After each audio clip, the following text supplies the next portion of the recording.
Chapter 6. Later on, Raskolnikov happened to find out why the huckster and his wife had invited Lizaveta. It was a very ordinary matter, and there was nothing exceptional about it. A family who had come to the town and been reduced to poverty were selling their household goods and clothes, all women's things. As the things would have fetched little in the market, they were looking for a dealer. This was Lizaveta's business. She undertook such jobs and was frequently employed, as she was very honest and always fixed a fair price and stuck to it. She spoke as a rule little and, as we have said already, she was very submissive and timid. But Raskolnikov had become superstitious of late. The traces of superstition remained in him long after and were almost ineradicable, and in all this he was always afterwards disposed to see something strange and mysterious, as it were, the presence of some peculiar influences and coincidences. In the previous winter, a student he knew called Pokorev, who had left for Kharkov, had chanced in conversation to give him the address of Alyona Ivanovna, the old pawnbroker, in case he might want to pawn anything. For a long while he did not go to her, for he had lessons and managed to get along somehow. 6 weeks ago he had remembered the address. He had 2 articles that could be pawned: his father's old silver watch and a little gold ring with 3 red stones, a present from his sister at parting. He decided to take the ring. When he found the old woman, he had felt an insurmountable repulsion for her at the first glance, though he knew nothing special about her. He got 2 rubles from her and went into a miserable little tavern on his way home. He asked for tea, sat down and sank into deep thought. A strange idea was pecking at his brain like a chicken in the egg, and very, very much absorbed him.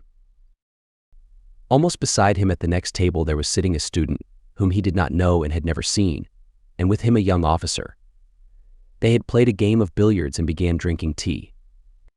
All at once he heard the student mention to the officer the pawnbroker Alyona Ivanovna and give him her address. This of itself seemed strange to Raskolnikov. He had just come from her, and here at once he heard her name. Of course it was a chance, but he could not shake off a very extraordinary impression. And here someone seemed to be speaking expressly for him. The student began telling his friend various details about Alyona Ivanovna. "She is first-rate," he said. "You can always get money from her. She is as rich as a Jew. She can give you 5,000 rubles at a time, and she is not above taking a pledge for a ruble. Lots of our fellows have had dealings with her, but she is an awful old harpy." And he began describing how spiteful and uncertain she was, how if you were only a day late with your interest, the pledge was lost, how she gave a quarter of the value of an article and took 5 and even 7% a month on it, and so on. The student chattered on, saying that she had a sister Lizaveta, whom the wretched little creature was continually beating and kept in complete bondage like a small child, though Lizaveta was at least 6 feet high. "There's a phenomenon for you," cried the student, and he laughed. They began talking about Lizaveta. The student spoke about her with a peculiar relish and was continually laughing, and the officer listened with great interest and asked him to send Lizaveta to do some mending for him. Raskolnikov did not miss a word and learned everything about her. Lizaveta was younger than the old woman and was her half-sister, being the child of a different mother. She was 35. She worked day and night for her sister, and besides doing the cooking and the washing, she did sewing and worked as a charwoman and gave her sister all she earned. She did not dare to accept an order or job of any kind without her sister's permission. The old woman had already made her will, and Lizaveta knew of it, and by this will she would not get a farthing, nothing but the movables, chairs and so on. All the money was left to a monastery in the province of N, that prayers might be said for her in perpetuity. Lizaveta was of lower rank than her sister, unmarried and awfully uncouth in appearance, remarkably tall with long feet that looked as if they were bent outwards. She always wore battered goatskin shoes and was clean in her person. What the student expressed most surprise and amusement about was the fact that Lizaveta was continually with child. "But you say she is hideous," observed the officer. "Yes, she is so dark-skinned and looks like a soldier dressed up, but you know she is not at all hideous. She has such a good-natured face and eyes, strikingly so, and the proof of it is that lots of people are attracted by her. She is such a soft, gentle creature, ready to put up with anything, but always willing to do anything, and her smile is really very sweet." You seem to find her attractive yourself, laughed the officer. From her queerness. No, I'll tell you what. I could kill that damned old woman and make off with her money, I assure you, without the faintest conscience prick, the student added with warmth.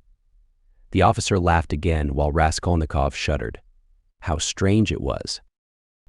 Listen, I want to ask you a serious question, the student said hotly.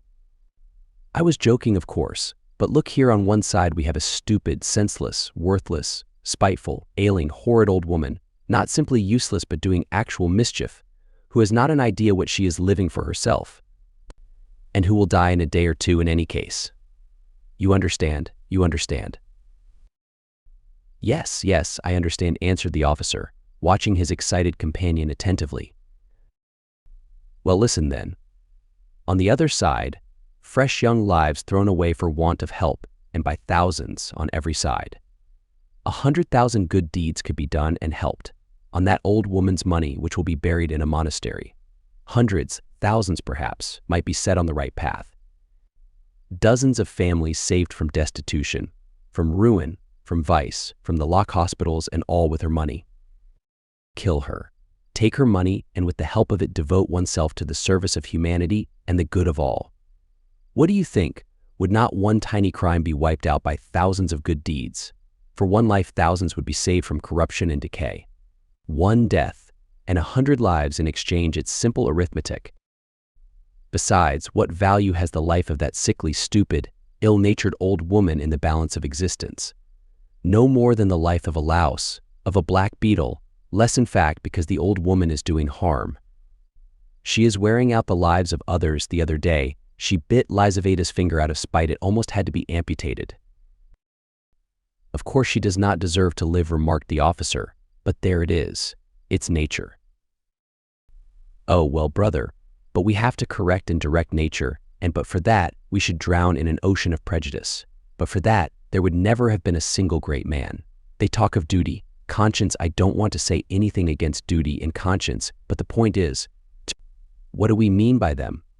Stay, I have another question to ask you. Listen. No, you stay. I'll ask you a question. Listen. Well, you are talking and speechifying away, but tell me, would you kill the old woman yourself? Of course not. I was only arguing the justice of it. It's nothing to do with me. But I think if you would not do it yourself, there's no justice about it. Let us have another game. Raskolnikov was violently agitated. Of course, it was all ordinary youthful talk and thought, such as he had often heard before in different forms and on different themes. But why had he happened to hear such a discussion and such ideas at the very moment when his own brain was just conceiving? The very same ideas. And why? Just at the moment when he had brought away the embryo of his idea from the old woman, had he dropped at once upon a conversation about her? This coincidence always seemed strange to him. This trivial talk in a tavern had an immense influence on him in his later action, as though there had really been in it something preordained, some guiding hint. On returning from the Haymarket, he flung himself on the sofa and sat for a whole hour without stirring. Meanwhile it got dark. He had no candle, and indeed it did not occur to him to light up. He could never recollect whether he had been thinking about anything at that time. At last he was conscious of his former fever and shivering, and he realized with relief that he could lie down on the sofa. Soon heavy, leaden sleep came over him, as it were crushing him. He slept an extraordinarily long time, and without dreaming. Nastasya, coming into his room at 10 o'clock the next morning, had difficulty in rousing him. She brought him in tea and bread. The tea was again the second brew, and again in her own teapot. My goodness, how he sleeps, she cried indignantly. And he is always asleep. He got up with an effort. His head ached. He stood up, took a turn in his garret, and sank back on the sofa again. Going to sleep again, cried Nastasya. Are you ill, E.A.? He made no reply. Do you want some tea? Afterwards he said with an effort, closing his eyes again and turning to the wall. Stasia stood over him. Perhaps he really is ill, she said, turned and went out. She came in again at 2 o'clock with soup. He was lying as before. The tea stood untouched. Nastasia felt positively offended and began wrathfully rousing him. "Why are you lying like a log?" she shouted, looking at him with repulsion. He got up and sat down again, but said nothing and stared at the floor. "Are you ill or not?" asked Nastasia, and again received no answer. "You'd better go out and get a breath of air," she said after a pause. "Will you eat it or not?" Afterwards, he said weakly, "You can go." And he motioned her out. She remained a little longer, looked at him with compassion, and went out. A few minutes afterwards, he raised his eyes and looked for a long while at the tea and the soup. Then he took the bread, took up a spoon, and began to eat. He ate a little, 3 or 4 spoonfuls, without appetite, as it were mechanically. His head ached less. After his meal he stretched himself on the sofa again, but now he could not sleep. He lay without stirring, with his face in the pillow. He was haunted by daydreams, and such strange daydreams. In one that kept recurring, he fancied that he was in Africa, in Egypt, in some sort of oasis. The caravan was resting. The camels were peacefully lying down. The palms stood all around in a complete circle. All the party were at dinner. But he was drinking water from a spring which flowed gurgling close by. And it was so cool, it was wonderful, wonderful, blue, cold water running among the party-colored stones and over the clean sand which glistened here and there like gold. Suddenly he heard a clock strike. He started, roused himself, raised his head, looked out of the window, and seeing how late it was, suddenly jumped up wide awake as though someone had pulled him off the sofa. He crept on tiptoe to the door, stealthily opened it, and began listening on the staircase. His heart beat terribly, but all was quiet on the stairs, as if everyone was asleep. It seemed to him strange and monstrous that he could have slept in such forgetfulness from the previous day and had done nothing, had prepared nothing yet, and meanwhile perhaps it had struck 6. And his drowsiness and stupefaction were followed by an extraordinary, feverish, as it were distracted haste. But the preparations to be made were few. He concentrated all his energies on thinking of everything and forgetting nothing, and his heart kept beating and thumping, so that he could hardly breathe. First he had to make a noose and sew it into his overcoat, a work of a moment. He rummaged under his pillow and picked out amongst the linen stuffed away under it a worn-out, old unwashed shirt. From its rags he tore a long strip, a couple of inches wide and about 16 inches long. He folded this strip in 2, took off his wide, strong summer overcoat of some stout cotton material, his only outer garment, and began sewing the 2 ends of the rag on the inside, under the left armhole. His hands shook as he sewed, but he did it successfully, so that nothing showed outside when he put the coat on again. The needle and thread he had got ready long before, and they lay on his table in a piece of paper. As for the noose, it was a very ingenious device of his own. The noose was intended for the axe. It was impossible for him to carry the axe through the street in his hands, and if hidden under his coat he would still have had to support it with his hand, which would have been noticeable. Now he had only to put the head of the axe in the noose, and it would hang quietly under his arm on the inside.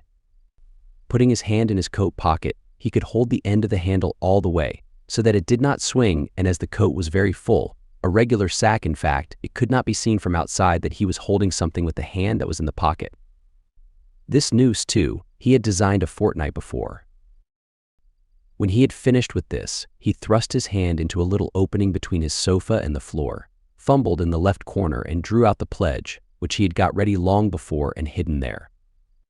This pledge was, however, only a smoothly planed piece of wood the size and thickness of a silver cigarette case.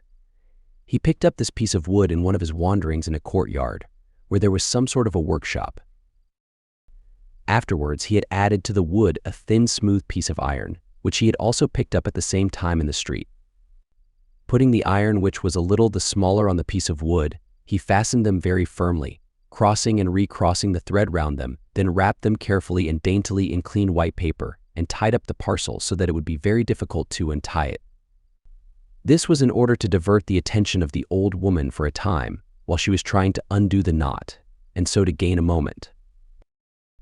The iron strip was added to give weight, so that the woman might not guess the first minute that the thing was made of wood. All this had been stored by him beforehand under the sofa. He had only just got the pledge out when he heard someone suddenly about in the yard. It struck 6 long ago. For long ago, my God. He rushed to the door, listened, caught up his hat, and began to descend his 13 steps cautiously, noiselessly, like a cat. He had still the most important thing to do, to steal the axe from the kitchen. That the deed must be done with an axe he had decided long ago. He had also a pocket pruning knife, but he could not rely on the knife, and still less on his own strength, and so resolved finally on the axe. We may note in passing one peculiarity in regard to all the final resolutions taken by him in the matter. They had one strange characteristic: the more final they were, the more hideous and the more absurd they at once became in his eyes. In spite of all his agonizing inward struggle, he never for a single instant all that time could believe in the carrying out of his plans. And indeed, if it had ever happened that everything to the least point could have been considered and finally settled, and no uncertainty of any kind had remained, he would, it seems, have renounced it all as something absurd, monstrous, and impossible. But a whole mass of unsettled points and uncertainties remained. As for getting the axe, that trifling business cost him no anxiety, for nothing could be easier. Nastasia was continually out of the house. Especially in the evening, she would run into the neighbors or to a shop, and always left the door ajar. It was the one thing the landlady was always scolding her about. And so, when the time came, he would only have to go quietly into the kitchen and to take the axe, and an hour later, when everything was over, go in and put it back again. But these were doubtful points. Supposing he returned an hour later to put it back, and Nastasia had come back and was on the spot, he would of course have to go by and wait till she went out again. But supposing she were in the meantime to miss the axe, look for it, make an outcry that would mean suspicion, or at least grounds for suspicion.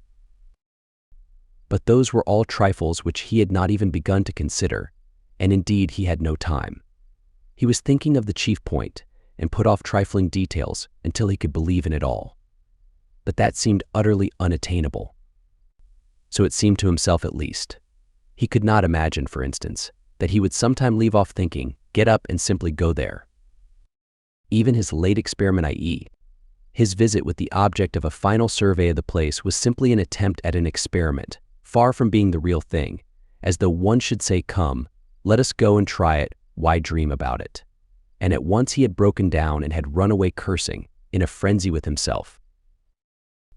Meanwhile, it would seem, as regards the moral question, that his analysis was complete. His casuistry had become keen as a razor, and he could not find rational objections in himself. But in the last resort, he simply ceased to believe in himself, and doggedly, slavishly sought arguments in all directions, fumbling for them, as though someone were forcing and drawing him to it.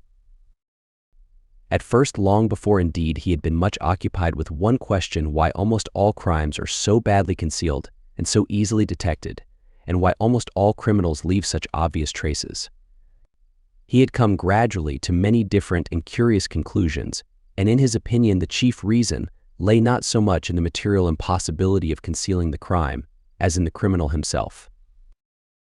Almost every criminal is subject to a failure of will and reasoning power by a childish and phenomenal heedlessness, at the very instant when prudence and caution are most essential. It was his conviction that this eclipse of reason and failure of willpower attacked a man like a disease, developed gradually and reached its highest point just before the perpetration of the crime, continued with equal violence at the moment of the crime, and for longer or shorter time after, according to the individual case, and then passed off like any other disease. The question whether the disease gives rise to the crime, or whether the crime from its own peculiar nature is always accompanied by something of the nature of disease, he did not yet feel able to decide. When he reached these conclusions, he decided that in his own case there could not be such a morbid reaction, that his reason and will would remain unimpaired at the time of carrying out his design, for the simple reason that his design was not a crime. We will omit all the process by means of which he arrived at this last conclusion. We have run too far ahead already. We may add only that the practical, purely material difficulties of the affair occupied a secondary position in his mind. One has but to keep all one's willpower and reason to deal with them, and they will all be overcome at the time when once one has familiarized oneself with the minutest details of the business, but this preparation had never been begun. His final decisions were what he came to trust least, and when the hour struck, it all came to pass quite differently, as it were accidentally and unexpectedly. One trifling circumstance upset his calculations before he had even left the staircase. When he reached the landlady's kitchen, the door of which was open as usual, he glanced cautiously in to see whether, in Nastasia's absence, the landlady herself was there, or if not, whether the door to her own room was closed so that she might not peep out when he went in for the axe. But what was his amazement when he suddenly saw that Nastasia was not only at home in the kitchen, but was occupied there, taking linen out of a basket and hanging it on a line. Seeing him, she left off hanging the clothes, turned to him and stared at him all the time he was passing. He turned away his eyes and walked past as though he noticed nothing. But it was the end of everything he had not the axe. He was overwhelmed. What made me think, he reflected, as he went under the gateway, what made me think that she would be sure not to be at home at that moment? Why did I assume this so certainly? He was crushed and even humiliated. He could have laughed at himself in his anger. A dull animal rage boiled within him. He stood hesitating in the gateway. To go into the street, to go a walk for appearance sake was revolting. To go back to his room, even more revolting. And what a chance I have lost forever. He muttered, standing aimlessly in the gateway, just opposite the porter's little dark room, which was also open. Suddenly he started. From the porter's room, 2 paces away from him, something shining under the bench to the right caught his eye. He looked about him, nobody. He approached the room on tiptoe, went down 2 steps into it, and in a faint voice called the porter. Yes, not at home. Somewhere near though, in the yard, for the door is wide open. He dashed to the axe, it was an axe, and pulled it out from under the bench, where it lay between 2 chunks of wood at once. Before going out, he made it fast in the noose. He thrust both hands into his pockets and went out of the room. No one had noticed him. When reason fails, the devil helps, he thought with a strange grin. This chance raised his spirits extraordinarily. He walked along quietly and sedately, without hurry, to avoid awakening suspicion. He scarcely looked at the passers-by, tried to escape looking at their faces at all, and to be as little noticeable as possible. Suddenly he thought of his hat. Good heavens! I had the money the day before yesterday and did not get a cap to wear. Instead, a curse rose from the bottom of his soul. Glancing out of the corner of his eye into a shop, he saw by a clock on the wall that it was 10 minutes past 7. He had to make haste and at the same time to go some way round, so as to approach the house from the other side. When he had happened to imagine all this beforehand, he had sometimes thought that he would be very much afraid. But he was not very much afraid now, was not afraid at all, indeed. His mind was even occupied by irrelevant matters, but by nothing for long. As he passed the Yusupov garden, he was deeply absorbed in considering the building of great fountains and of their refreshing effect on the atmosphere in all the squares. By degrees he passed to the conviction that if the summer garden were extended to the Field of Mars, and perhaps joined to the garden of the Mihailovsky Palace, it would be a splendid thing and a great benefit to the town. Then he was interested by the question why in all great towns men are not simply driven by necessity, but in some peculiar way inclined to live in those parts of the town where there are no gardens nor fountains, where there is most dirt and smell and all sorts of nastiness. Then his own walks through the Haymarket came back to his mind, and for a moment he waked up to reality. What nonsense, he thought, better think of nothing at all. So probably men led to execution clutch mentally at every object that meets them on the way. Flashed through his mind, but simply flashed. Like lightning he made haste to dismiss this thought. And by now he was near. Here was the house, here was the gate. Suddenly a clock somewhere struck once. What? Can it be 7:30? Impossible, it must be fast. Luckily for him, everything went well again at the gates. At that very moment, as though expressly for his benefit, a huge wagon of hay had just driven in at the gate, completely screening him as he passed under the gateway, and the wagon had scarcely had time to drive through into the yard before he had slipped in a flash to the right. On the other side of the wagon he could hear shouting and quarreling, but no one noticed him and no one met him. Many windows looking into that huge quadrangular yard were open at that moment, but he did not raise his head. He had not the strength to. The staircase leading to the old woman's room was close by, just on the right of the gateway. He was already on the stairs. Drawing a breath, pressing his hand against his throbbing heart, and once more feeling for the axe and setting it straight, he began softly and cautiously ascending the stairs, listening every minute. But the stairs, too, were quite deserted. All the doors were shut. He met no one. One flat indeed on the first floor was wide open and painters were at work in it, but they did not glance at him. He stood still, thought a minute, and went on. Of course it would be better if they had not been here, but it's 2 stories above them. And there was the 4th story. Here was the door. Here was the flat opposite, the empty one. The flat underneath the old woman's was apparently empty. Also, the visiting card nailed on the door had been torn off. They had gone away. He was out of breath. For one instant the thought floated through his mind, shall I go back? But he made no answer and began listening at the old woman's door, a dead silence. Then he listened again on the staircase, listened long and intently. Then looked about him for the last time, pulled himself together, drew himself up, and once more tried the axe and the noose. Am I very pale, he wondered.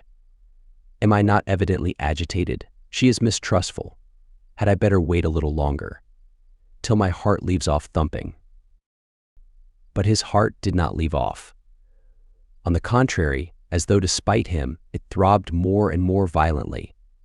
He could stand it no longer. He slowly put out his hand to the bell and rang. Half a minute later he rang again, more loudly. No answer. To go on ringing was useless and out of place. The old woman was, of course, at home, but she was suspicious and alone. He had some knowledge of her habits, and once more he put his ear to the door.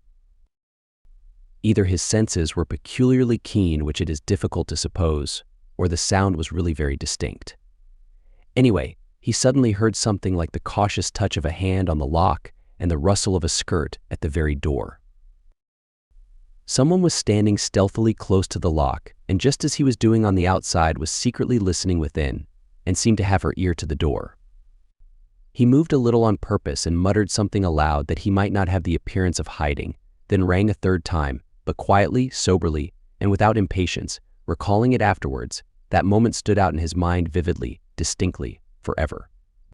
He could not make out how he had had such cunning, for his mind was as it were clouded at moments, and he was almost unconscious of his body.